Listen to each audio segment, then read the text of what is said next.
Welcome to I Know a Guy Bicycles, hanging with the guy. Hi, I'm Justin, the guy. We got a 5200 to polish up and do some fine detailing too. So let's get into it without further ado. Polishing. Welcome to I Know a Guy Bicycles. Welcome to I Know a Guy Bicycles, hanging out with the guy. Hi, I'm Justin, the guy. Obviously, I have a garage shop. Taking scary how to use bikes one bike at a time. If you like these videos, please like and subscribe. But first, what I want to go over is after I clean all the parts and they're all ready to go, is the equipment that I use for polishing and detailing. I use the Adams compound and polishing materials, as well as their disc pads and also the Dremel pads as well. A combination of them for several different pieces that I need to do. Looking at anywhere between scrubbing, light sanding, to buffing, to polishing. All those particular pads come in very useful to every part of doing the detailing of the frame. Because the frame itself will have all these different little blemishes in different parts of it, which I comb it inch by inch and clean up every section as best of my ability with using those particular pads and compounds.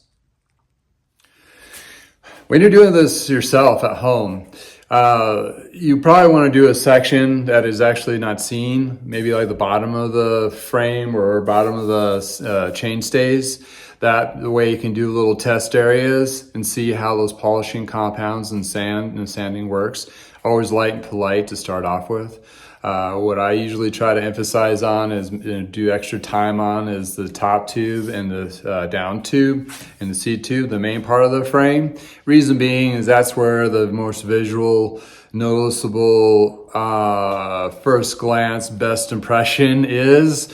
But that doesn't mean that I don't spend a lot of time on other parts. It's just those particular areas. Also, plus it's a little bit bigger area to work with, so I can really get into making that section more even and smooth and access it with the tools. So there's all these little nicks and crannies, and sometimes I just can't get into those with the tools I have as much as I would like, but I try to do my best on doing so.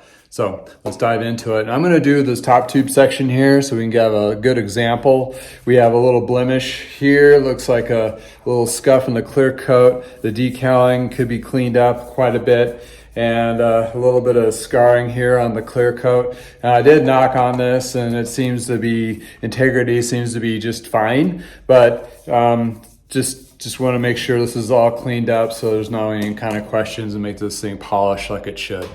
So let's dive into it.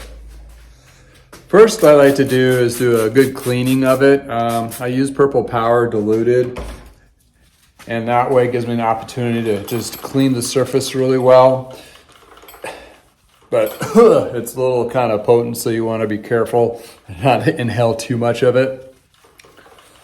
Now that is getting all the gunk, grease, sweat, blood, sweat, and tears off the frame. That kind of thing. So I do the whole frame on that, but here's a little section, and then dry it off and kind of get a clear area where you're actually working with in this section here. First, I like to use a compound, just a general cleaning at first. Reason being is I want to just have a good look of what I'm working with because I can visually already see a couple areas, but there might be a couple other areas I want to address before I use a wet sand technique, that kind of thing.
Once that polishes compound has been put on there, I can take this polishing rag and kind of get a good look and see what kind of stands out. And as right off the bat, you can see it's starting to already polish up really nicely and really kind of give a shine. And we just want to address those areas where it might be a little more problematic to clean up and still show. So like that scuffing of the clear coat has kind of gone away. We still have this one here, which is a little bit deeper in the clear coat there. And looking at the rest of this, it's looking pretty good. Maybe a little bit in that area there. So this particular frame, it's actually a carbon, and the carbon, well, it is a carbon frame, but the carbon is a nude, and they didn't paint it. What they did is just put a clear coat on it. The carbon here actually has a design of a pattern of the last sheets that were combined, and you actually, which kind of cool with this is actually see the gusseted areas where they actually bond them together. These are pieces. So this piece was made individually, then this one too was made individually, then there's slit together, glued, and then you have one piece, and they do the finishing work, and then they clear coat it and put the decals out on it and clear coat it again. So it has a pretty decent clear coat on these guys to work with. So you have a little bit more to work with the material. Sometimes you get frames where it's very thin, so you got to be kind of careful and polite when you do those. That's why I suggest on each particular frame that you're going to do detailing with sanding and that sort of forth, do the bottom first and kind of see how temperamental or non-temperamental or how thick the paint is to work with on that. Now we're going to do some polishing.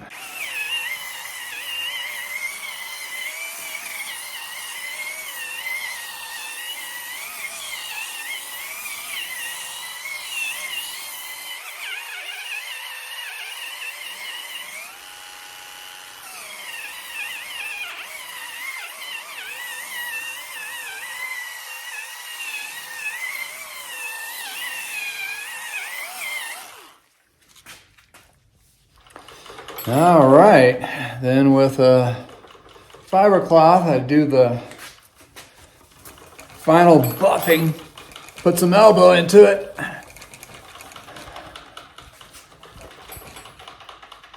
So now those little scratches are pretty much non-existent to the visual eye. There's a little divot there, but that's kind of buffed down smooth. So you'd have to really look at it just right in the sun to see it. Or a strong light. And that's how I detail a frame. So from here, I'll do the rest of it piece by piece. First, again, to recap, I clean it with Purple Power, or you can use like Windex or something that diluted, wipe it down really good. There's also some stubborn areas. You can use a clean streak to get some paint that's maybe been on there from falling against the wall or something, or old stickers. And then I use a compound from Adams with a combination with a 3000 grit to get the scratches out. Then I use a buffing pad after that to get all the micro scratches out that you can't visually see. It just makes it shine. Then once that is done, clean it off. Then I use the actual polish from Adams with a buffing pad, and then I use a fiber cloth to wipe it down. So I go over this section, as you just seen, about 5 or 6 times. So that I'm getting the frame to shine as best as it can. In addition to, I'm also inspecting to make sure there's no damage as well. But anywho, so you like videos like this, please subscribe. Thanks you for hanging out time with me. On to the next part of the bike. From the garage, have a great day.